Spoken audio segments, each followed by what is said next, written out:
There we go.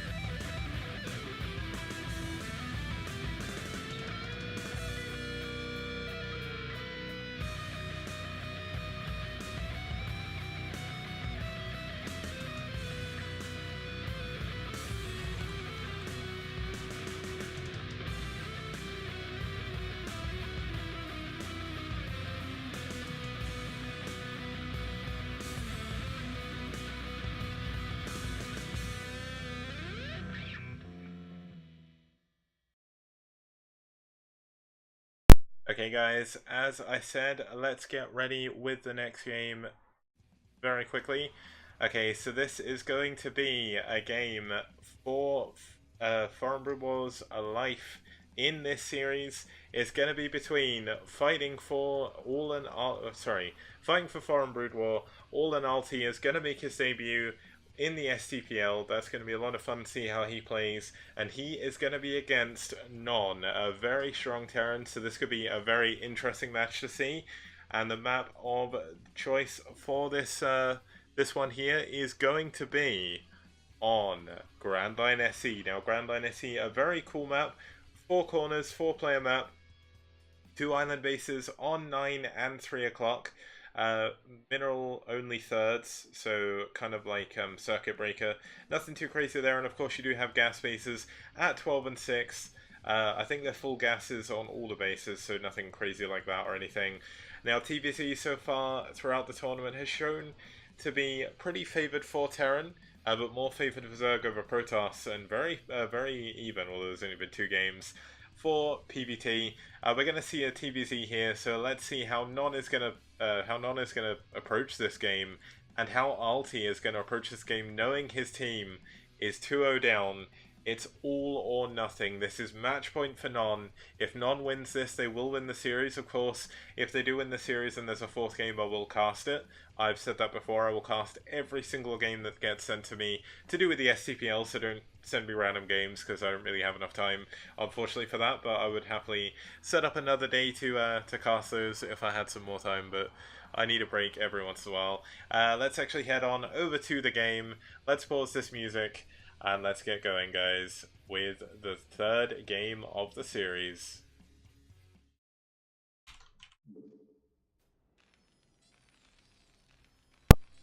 Okay, just wanted to double check whoop, this is the wrong screen.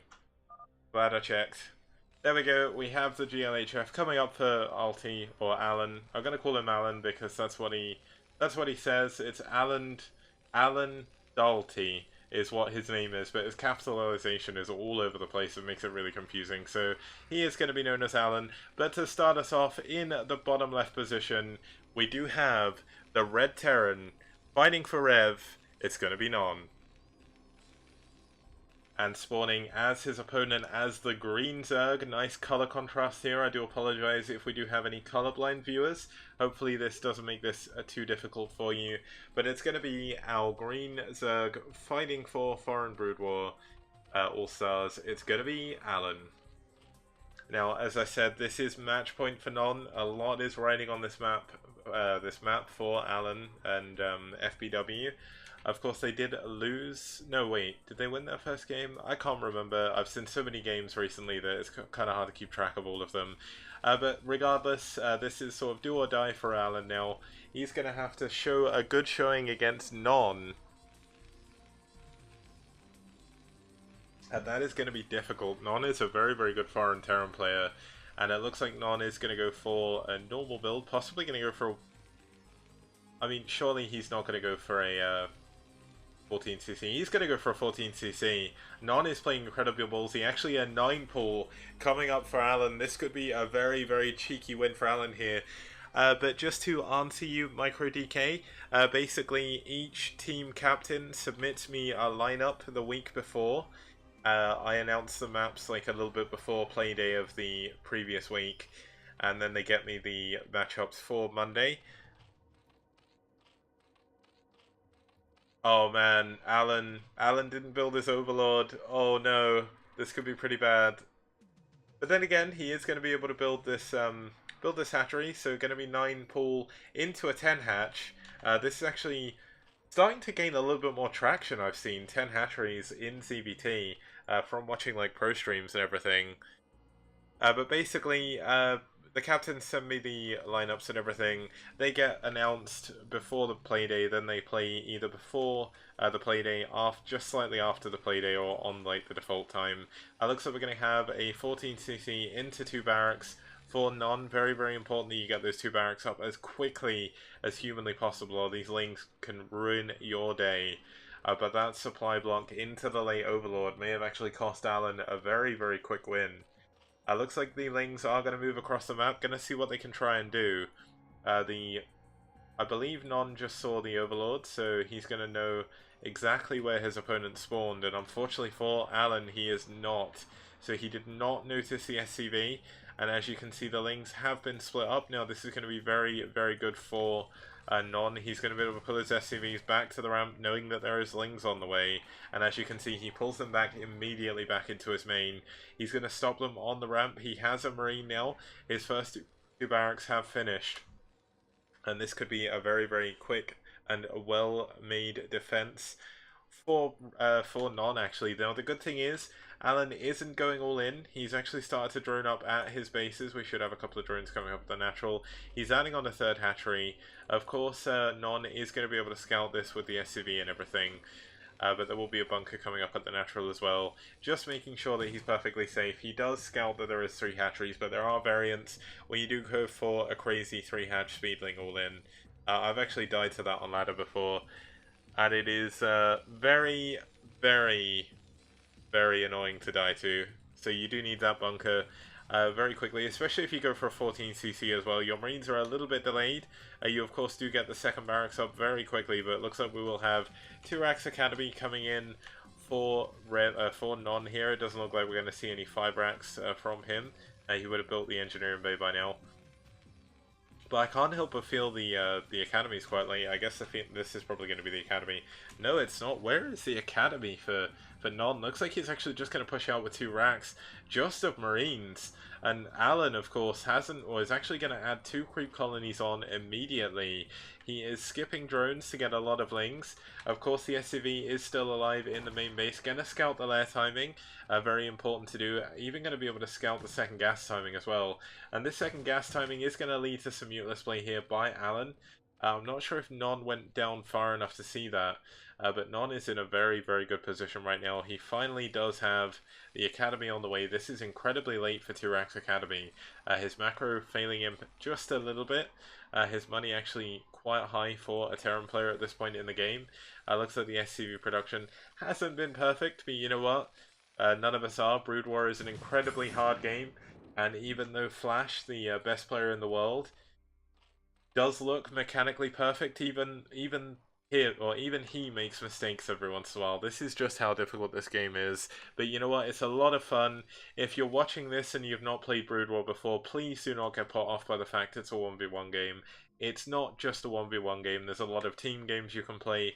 A lot of use map setting maps. That means basically like sort of minigame maps, I guess you'd call it, like similar to like Uther Party and Warcraft 3 and stuff like that. There's Team Melee, where you can team up with a friend and play the same race or different races, but as the same like army as such. And there's a lot of stuff you can do with Brood War. Please do make sure to tune into the STPL in future and all the other tournaments that are going on at the moment as well. There's so much going on in the foreign scene. It's not just the ASL. I know there's a lot of people that just tune in for the ASL, but please do not ignore the sheer amount of foreign players just like you. Maybe some of them starting out. There's the Coach Pupil League at the moment for newer players, so maybe if you are coming into the game after watching the ASL, after seeing the 20th anniversary stuff as well, do check out the CPL, see if you can sign up to a team. That should be a lot of fun.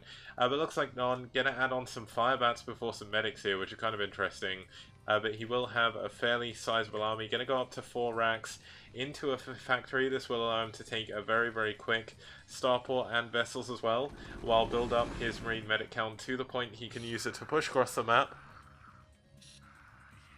But here we go. Looks like we're going to have a little bit of a wasted stim to try and get his army together. Trying to catch some of the units, but of course when you stim all of your marines like this, it's going to eat all of your medic energy slowly but surely. But this is a lot of units moving across the map. I don't think there's really anything too big to actually be able to find this out, and it wasn't in fact for a muteless play. It was for lurkers. He is going from lurkers straight into the Queen's Nest. Now I'm not sure if this has actually been scouted by ReV. I didn't actually, or by Non even. I didn't see if he saw that, but looks like we had some lings somehow getting into the base. Doesn't look like they did too much. This actually happens, but here we go. Looks like we will have a scan going down. It's going to see the fact that lurkers are not done yet. They're almost done though. There is a very fine timing for Non to hit here. Is he going to be able to bust? It looks like he's going to be able to do it. A scan has gone down. Some lings are going to buy some time. This is going to be enough for the lurkers to get in. And that is going to be enough to actually force the army back from Non. Really nice lurker positioning as well. Get a leapfrog as lurkers forward. Make sure he doesn't see anything. Now, Non has actually scouted the third base. It is going to be in the location that's a little bit harder for the Terran to get to. Of course, you can actually defend the top base with just lurkers on this bridge. But this is like down a small ramp or across the large ramp. But here we go. Alan moving out onto the map. Gonna see what he can be doing. And unfortunately, this third base is probably going to go down pretty quickly. He actually lets it finish. There's even a missile turret going up at the top of the ramp, but here we go. Units actually getting caught out on the bridge. This is a lot of damage being done by the lurkers. Really, really nice job by them. Not that many kills on them, but it almost feels like the army of Non has just been completely cut in half. We actually have a lot of units still sat in the bunkers. He's going to add his starport finally now. We should see the... Okay, I don't know...